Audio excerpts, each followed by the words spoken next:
আসসালামু আলাইকুম গাইস। আজকে আমরা বতলা যাচ্ছি কারণ লুৎফুজ্জামান বাবর আমাদের এলাকার সাবেক স্বরাষ্ট্র প্রতিমন্ত্রী ছিলেন বাংলাদেশের আগে, এখন আমাদের এলাকার তিনি।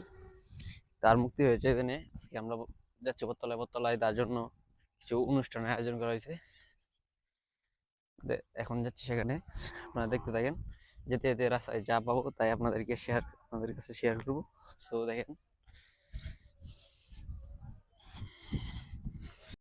এই যে দেখতে পাচ্ছেন আপনারা, আমরা কিন্তু বতলা বাজারের প্রায় কাছে চলে এসেছি।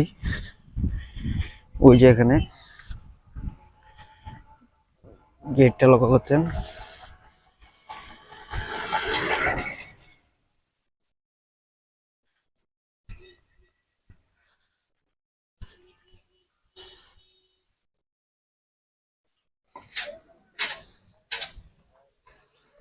এই এখানটা দেখতে পাচ্ছেন যে গেট, এদিকে লাইটিং করা, ক্যামেরা ক্লিয়ার আসছে না।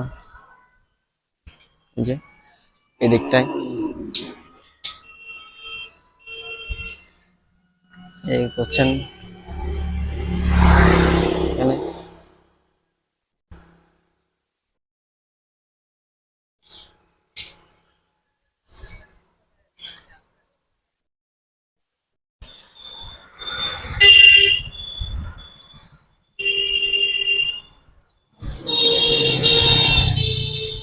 এখানটা দেখতে পাচ্ছেন আরেকটি ব্যানার, এদিকে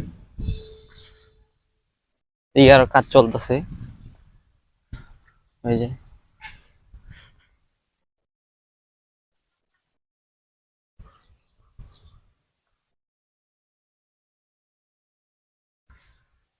এদিক থেকে দেখতে কিছুটা এরকম।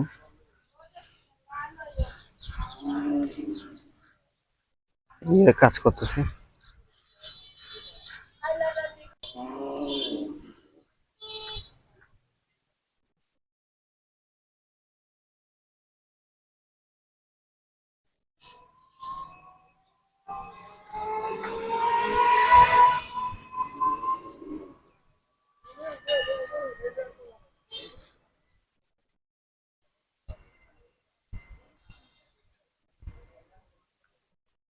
এদিক থেকে দেখতে এরকম।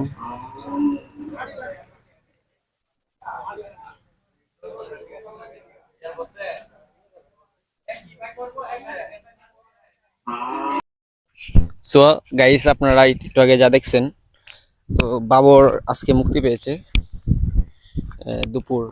দুপুরের সময়। তিনি ঢাকায় আছেন।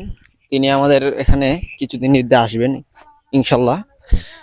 তার তার এলাকায় এটা, এই যে দেখতেছেন এদিকে মদন, তার বাড়ি কিন্তু মদন। তিনি আমাদের এলাকার গর্ব।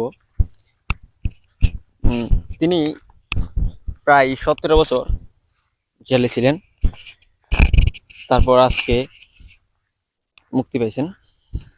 তিনি শেখ হাসিনার আমলে জেলে গেছিলেন। অস্ত্র মামলা, গ্রেনেড হামলা, অনেক মামলা ছিল তার নামে। তো যা ছাড়া পাইছে তো ভালোই। তো এখন আমাদের এলাকার কিছু উন্নয়ন হবে, এটাই আর কি, আর কিছু বলার নাই। তো আজকের ব্লগটা এই পর্যন্তই, বেশি কিছু বলবো না আজকে। এখন ছোট ছোট ব্লগই করি আমি, পরে ইনশাল্লাহ বড় ব্লগ করব। ওকে, বাই।